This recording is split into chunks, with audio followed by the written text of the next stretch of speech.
Good evening and welcome to Reunion 2021. My name is Ted Schweitzer and I graduated in the great class of 1991. Right now I'm president of the Columbia College Alumni Association. We have a lot planned over the next 2 weeks and hope that everybody participates in as many things as they can. Of course, we all wish we were together up on campus. I'd like to give special thanks to the reunion committees spanning 14 classes from 1956 to 2020 and hundreds of volunteers. We appreciate all of the work that you have put into reunion planning, outreach, and fundraising. Thank you for your efforts throughout the year.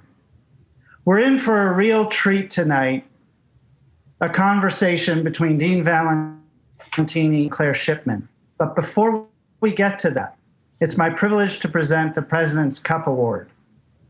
The award is named by the Columbia College Alumni Association and given annually to an alumni for extraordinary contributions to their class's reunion. This year, we've decided to 3 alumni from the class of 1991. And I admit to being a little bit biased here. They're a fantastic group. Laurel Abrazizi, Lexi Diamond, and Kenyatta Monroe Sinkler. These 3, aptly referred to as the Dream Team, served as the programming co-chairs for their 30th reunion and committed on day 1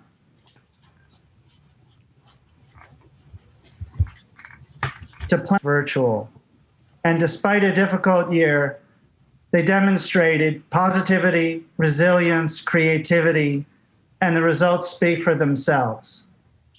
They beat their registration goal and even sent a hat to everyone. Your efforts to create an entertaining, meaningful, and thoughtful reunion that brings our class together. Lexi, thank you for your creative approaches, including finding the most stylish hat and interviewing magicians. Kenyatta, your thoughtful leadership with the class of 1991 events and the alumni talk you spearheaded with Trustee Wanda Holland Green and faculty member Farah Jasmine Griffin are certainly highlights of the year. So thank you to the 3 of you. And hopefully you will be an inspiration to classes in the future. Congratulations on this well-deserved award, and I look forward to celebrating in person with you soon.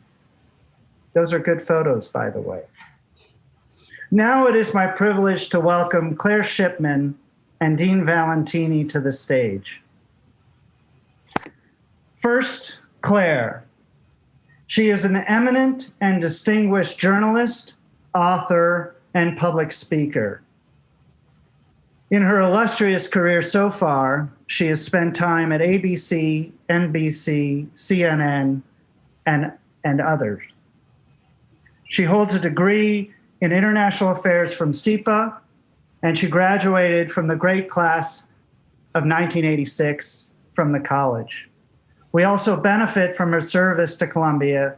She is a trustee of the university. Welcome, Claire. Thank you. Dean Valentini has served as the Dean of Columbia College since 2011, and he's been a professor at Columbia on the faculty since 1990. Affectionately called Dean Teeny by Columbia undergraduates, he has been a tremendous force both on campus as well as with the alumni community. And in a year beset by many challenges, we have had the unique privilege and distinct benefit that our dean is Jim Valentini. I am sure he has been utilizing his well-honed beginner's mind. He has been a tireless advocate for the benefit of the college, improving quality of life for students, and increasing engagement for alumni. And in so doing, Steering the ship of Columbia College, he has shown character and skill that I would call both extraordinary and indefatigable. Dean Valentini and Claire Shipman, off to you.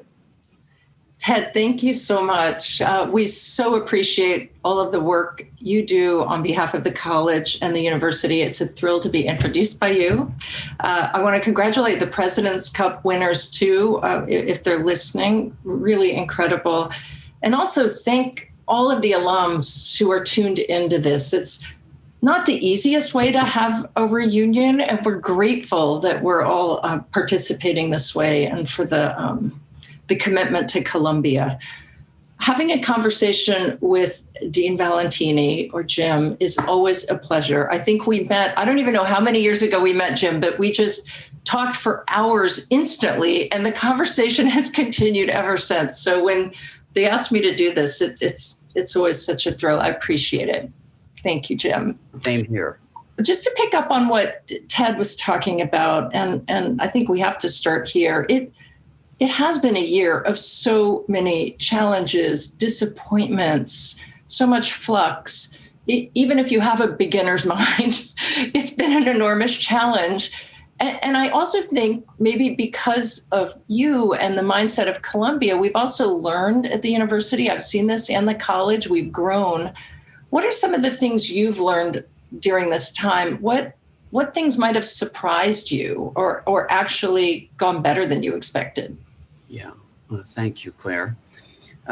It's been a beginner's mind year for everyone. It's easy to be a beginner when no one can be an expert in a situation like this. We've not encountered a pandemic like this before, but it does still requires conscious effort.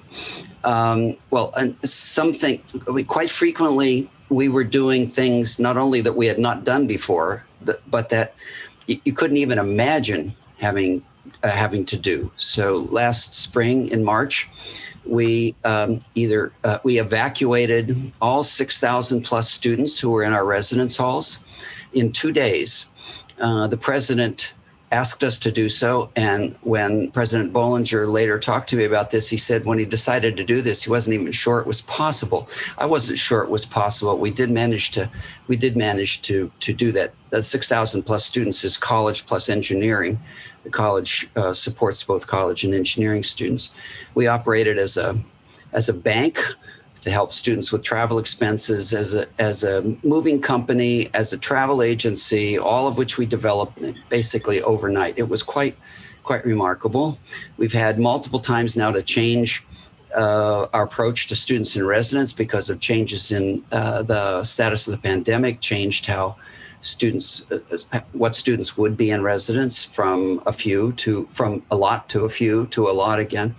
And those things actually went better than I would have thought. And I think that's a tribute really to the staff of the college, who really are very, very dedicated to the well-being of all of our students. I think we're always looking for an opportunity, even when there's a real challenge. And we did have opportunities. One of the innovations we had was we launched the Center for Undergraduate Global Engagement launched the Global Columbia Collaboratory, which came from an idea I had. If our students aren't going to be on campus, if all of them aren't going to be on campus, and if they're going to be dispersed throughout the world, and if we're sharing this global experience of a pandemic, let's put them together in small teams to address issues in the pandemic and give them an opportunity to work with one another. It builds community. It also gives them a sense of being engaged and gives them a focus in this really unique experiment. And that's worked out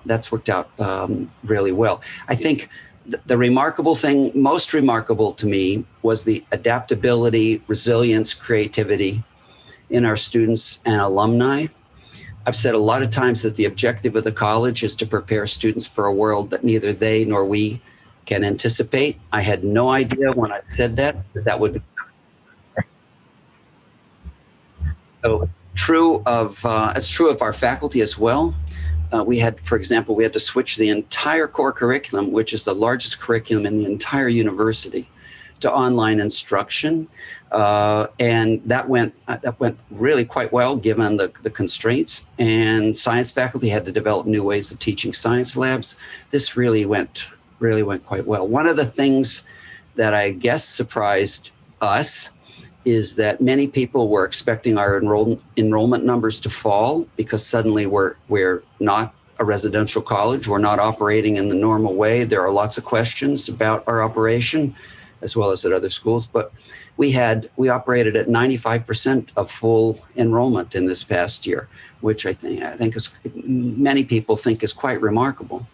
And then we weren't sure what would happen to applications in this year, applications for Columbia College. I think most people thought, they're going to be down because of uncertainties about that the pandemic had produced. Quite the contrary, we had a 54% increase in applications. It's the largest increase we've ever had. We had 48,125 applications.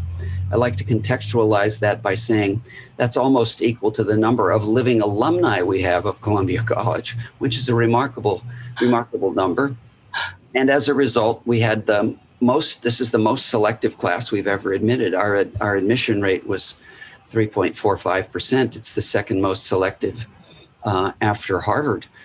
These last two were really quite remarkable, which I think says that we continue to be an appealing place for students to study and to apply to study, despite all the dislocations of the pandemic. And I think one of the factors in the applications was the fact that this year we were ranked third in the U.S. News and World Report. We achieved my goal of being on the podium, as I put it, among the top 3 schools, national universities. Yeah. You mentioned, Jim, I mean, it is incredible. And I've heard this at the board meetings too, right? I too have been struck by, although I haven't seen it firsthand, like you have this sort of resilience and can-do attitude, not only of you and your team, which is always incredible, but the students, right? Everybody's been eager to try new things. And you sort of mentioned bank manager, travel agent. I mean, you're also a scientist. I don't want to forget that. And that last year has been like a mandatory experiment. And I just wonder, as you think about moving ahead, what have you learned about what works well that might help guide the college in the post-pandemic world and might make us even stronger? Yeah, thank you. That's a really good question. Well, as I said at the outset, this was a time rich with beginner's mind opportunities if we're looking around. And I think we were, even while dealing with the immediate issues, we were looking ahead to a post-pandemic world and what would our college be like. Remote learning went better than I think we expected. It's not a substitute for in-person learning. And I think one of the things we've learned is the value of in-person learning and actually a residential college. And we're going to focus on, I think, documenting that this fall when we get back. There's a Joni Mitchell song that has a refrain, "You don't know what you've got till it's gone." I think our students and our faculty and our staff all have a better sense now of what is the value of residential college once we had been deprived of it. And I want to actually document that. At the same time, we learned some new ways to connect with students that we can use to enhance our courses. Faculty are discovering ways to put material online that students can access really easily before or after class. There are ways to have visiting professors throughout the world come as it were, and give a lecture, even though they can't be with us physically. And we also learned some things about how different instructors engage with students and how different students participate in class. We've learned that in this Zoom domain, some students participated more than they would have in a regular class. Some students participated less, and instructors acted differently. So we've learned about the classroom as well, and we're going to try to put all this together, all these lessons together. The pandemic was a terrible thing, but even in a terrible experience, there are opportunities to learn. Well, and we're also eager for the new normal. Who knows what that will be? But what can you tell us right now about the plans to get back to some sort of semblance of normal in the fall for the college? Yeah, well, there's a pre-Socratic philosopher named Heraclitus who said, no man steps in the same river twice, which means you can never go back. However, we will return to in-person instruction this fall. We're inviting all our students back into, residence halls. We are planning for an in-person new student orientation for the class of 2024 and an in-person reorientation experience for the class of 2025. The university has decided that all faculty, students, and staff will be required to be vaccinated.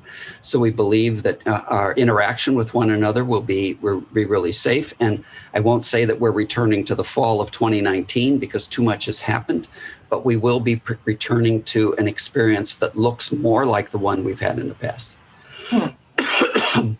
And okay, we'll go from very specific about the fall to just, an enormously broad question, which is when you think ahead, not just this fall, but the next 20, 30, 50, 100 years for Columbia College, I mean, what do you envision?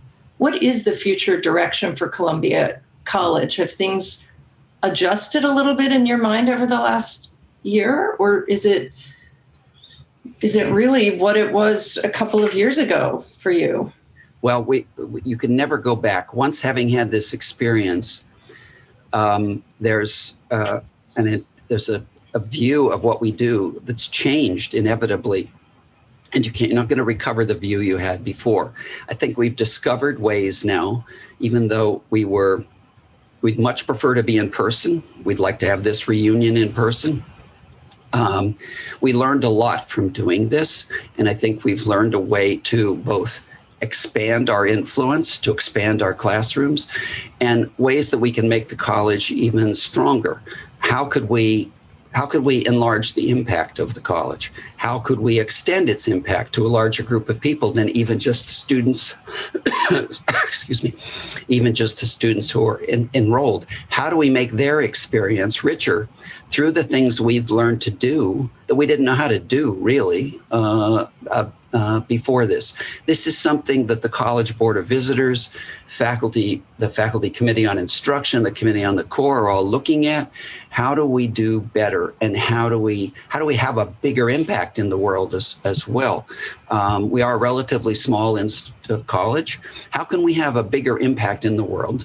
I don't mean become an online university, but I mean how do we use the tools we've learned how to use now to increase our influence in the world? And that's really a long-term project, but we're thinking about that.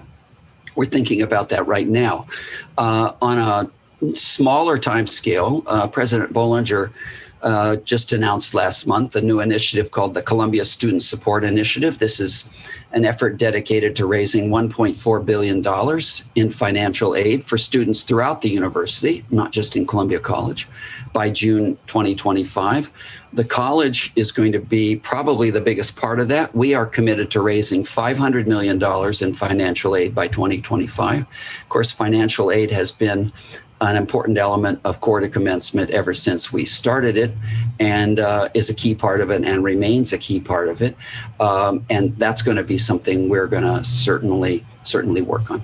That financial aid drive is incredibly important, and we are talking about that in the trustee meetings too, for equity, to make sure we have the best students, to make sure we're competitive for so many reasons that I think everybody in this reunion event fully understands. I guess you always end up talking about this question, so here we go. Core curriculum, now in its second century of existence, it has evolved since I was a student.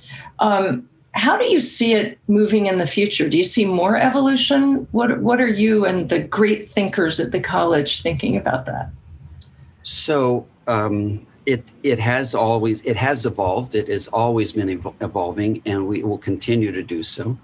Our celebration of the centennial was cut short by the pandemic. There were certain events and things we wanted to do that we couldn't. We're moving them now into a slightly different mode, which we call the second century, because now we're already in the second century. The core is something that has been and should be always continually examined and reviewed. It has the power of and it should have the power of a self-critique to keep it important. I like to say the core has always been the same, but it's always changing. Always the same in that it really has the same objectives, which I think in one sentence you could say it's to prepare students for citizenship. In another sentence you could say it's to expose our students to the ways that throughout history people have dealt with the joys and challenges of human existence.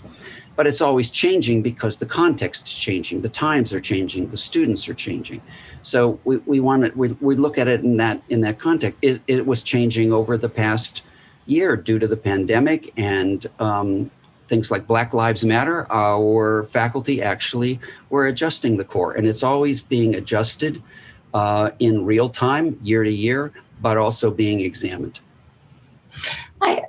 Yeah, it's so essential, and I've been to so many events about the core, and it is it's really definitional, obviously, for the college. But I've been impressed at how much focus there is on sort of keeping the centrality of the tenets, and yet kind of always examining again with your theme of a beginner's mind, looking again, right? Never feeling that it has to be absolutely set. Because we're here with so many incredible alums, and you know this better than anybody. I mean, the alumni participation for the college has increased so much. The strength, the involvement in programs, the involvement in donations, in time. It's just incredible. How, as you think about what the college can do to support alumni, what is most useful? How could the college strengthen this connection? And are there ways that you see that alumni can help current students at this time who may need it? Yes.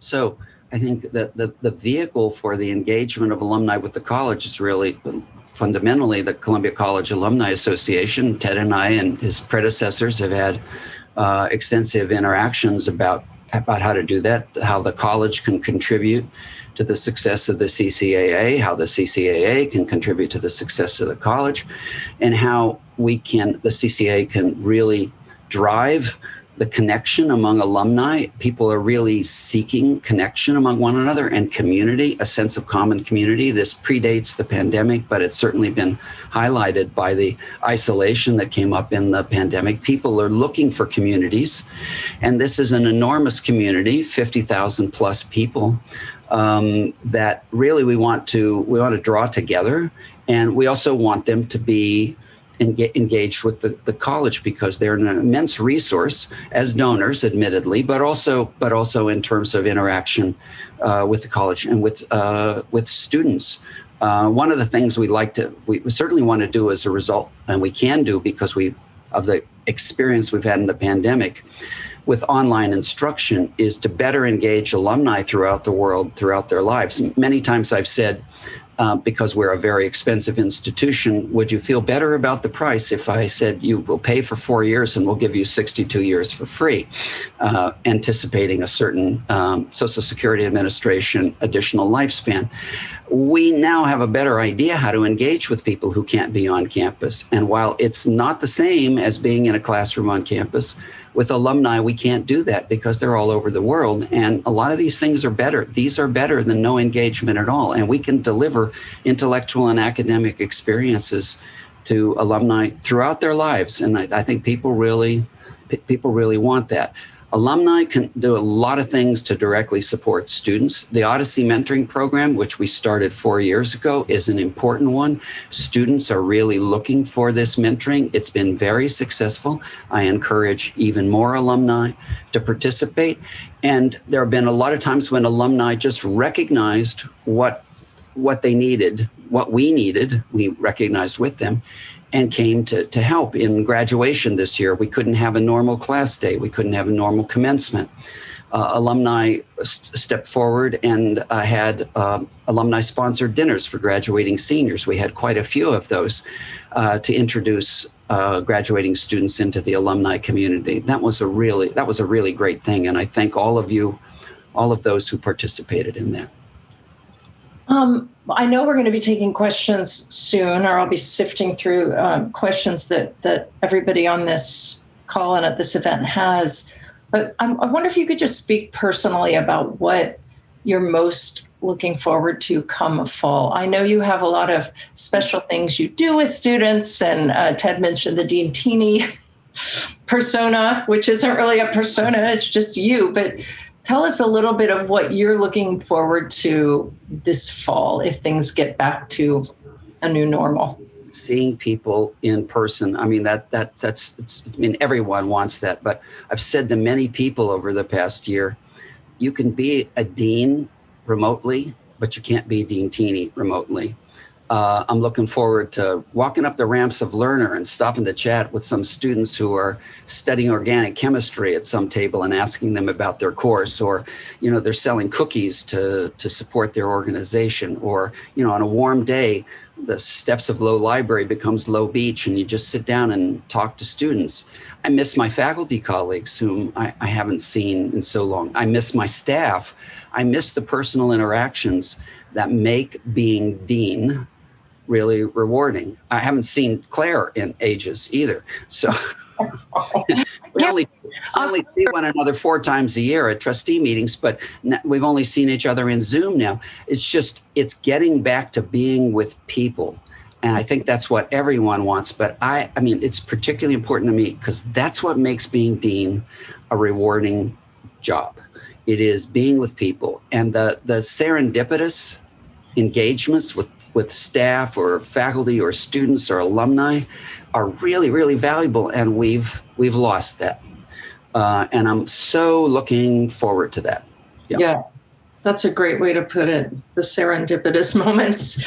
I think we can turn to some of the questions we're getting now, because I know everybody will want to hear about different things, and I don't want to pose all of the questions since people have turned out for this event. We have one from Joshua Rubenstein.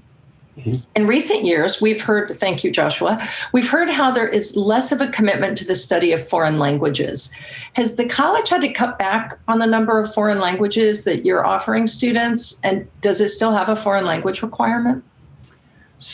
Yes, we do have a foreign language requirement, and therefore I would say for Columbia College, there's not a reduction in a commitment to studying foreign languages.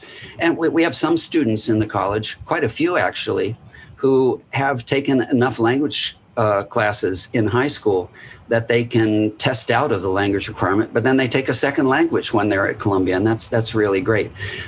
We have, I don't know how many languages, 50 or 60, a very large number. Some of those languages are taught in partnership with other institutions. When we don't have enough student enrollment for a particular kind of class, there's a consortium of colleges and universities that teach classes together. These have been online for quite a while. For any language, one will be the home base and all the others will be remote. But we have a language requirement. We consider it part of the core. I mean, when we describe the core curriculum, we describe the language requirement as part of it, and that's really important to us. Yeah.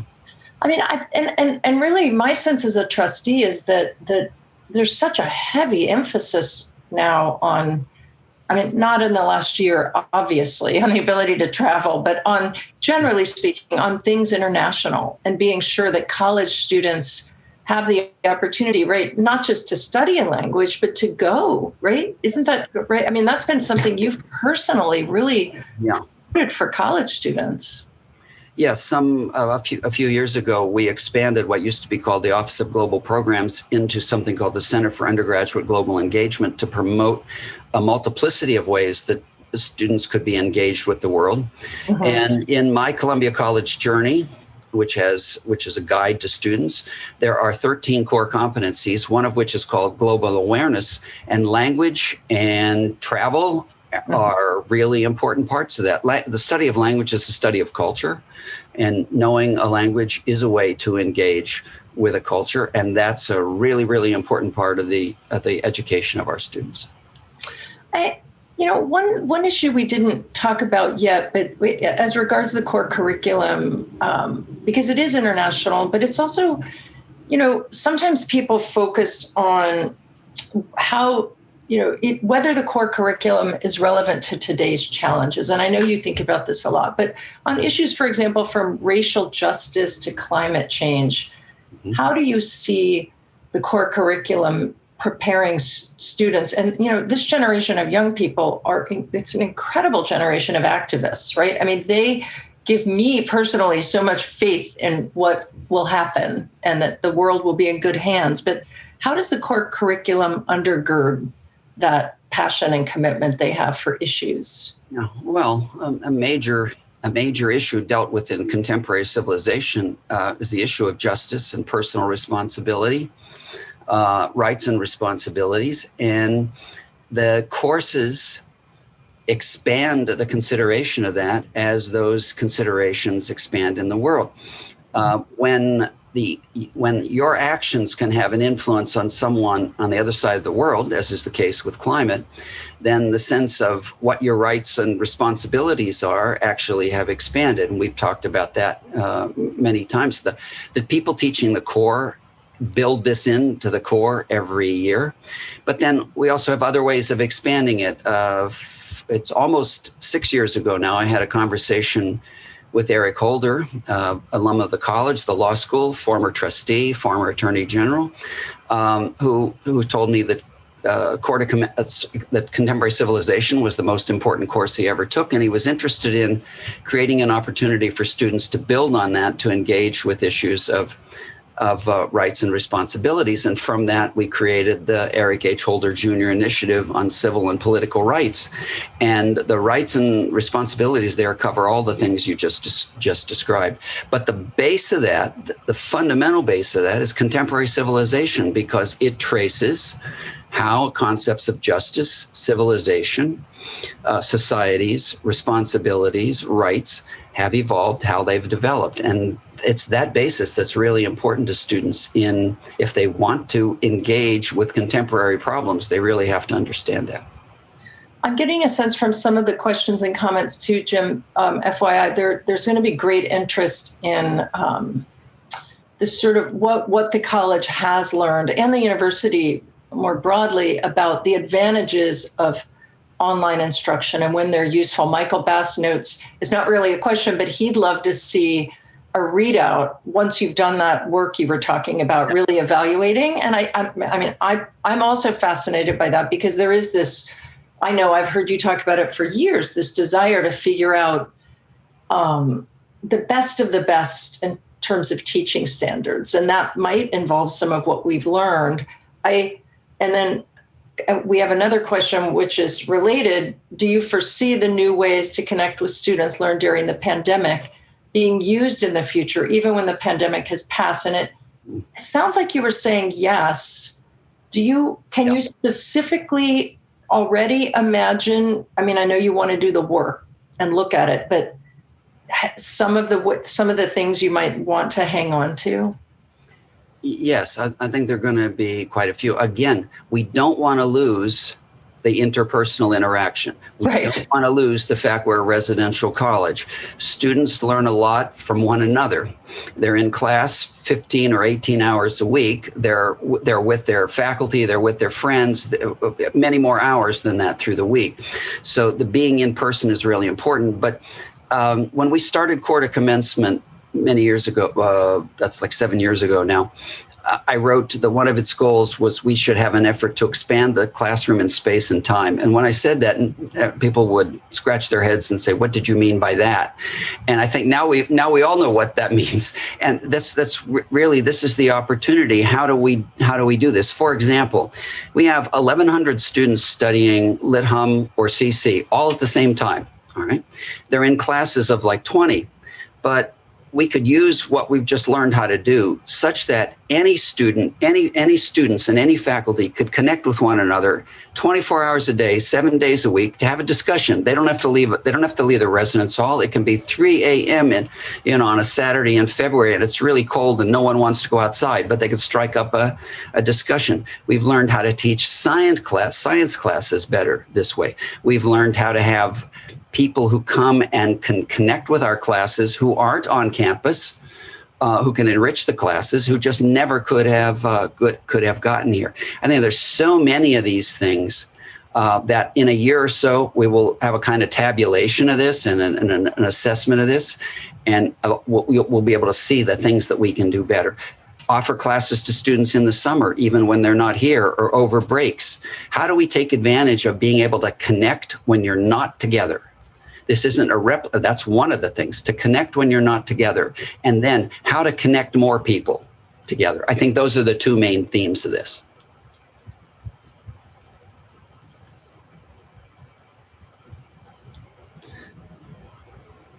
Claire's on mute. There. There. That's not helpful for somebody asking questions. I don't think you muted me, Jim. I won't take it. I did not. I would never do that, Claire. Last question here. I like you, and second, you're a trustee. So. Maybe we should be muted sometimes. How will Columbia engage with alumni from the classes of 2020 and 2021 who may feel they've missed the full college experience? Will there be an effort to make up their in-person graduations?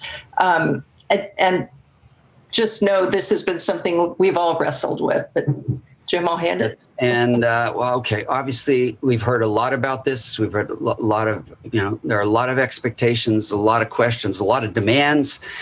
I understand that missing class day, missing commencement is a big deal.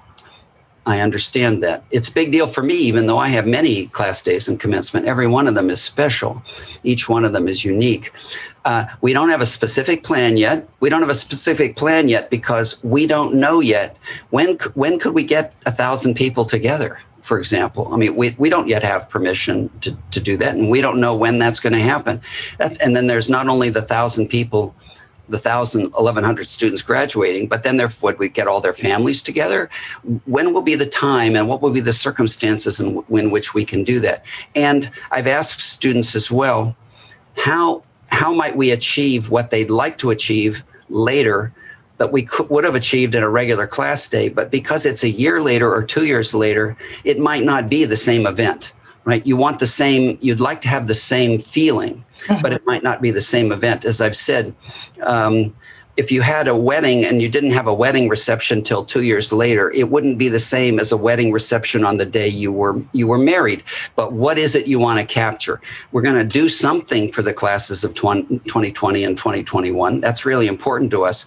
But we don't yet know, one, what we can do, and two, what's going to be most effective at actually achieving the objectives, the things that students want. But we will be working on that. Thank you, Jim. It's obvious that as I've seen you putting an enormous amount of thought into this, and everybody should know that Jim is putting thought into it, as is the university. But thank you. Oh, thank you. Thank you, Claire. I'll say as a personal connection to this, my middle son was married in New York at the Marriage Bureau as a kind of formality just before the pandemic. He was marrying a young woman from Ireland. They were planning to go back to Ireland and have a real Irish wedding, which is a really big deal. Okay. They've been married now for almost 2 years. All right. And I'm not sure they're ever going to have, where will they have a real wedding? And what will that be like? If they have children already, what will this wedding be like? I think about that because I'm part of that. I think about that in class day too. How do we capture something very important to students? It might actually be a different event than the class day itself. We may feel something else will work better 2 years later. Yeah. Well, Jim, I think we're out of time for me to grill you anyway. Okay. I appreciate your time. Thank you. But now I have an opportunity to grill you, I'm told. Okay.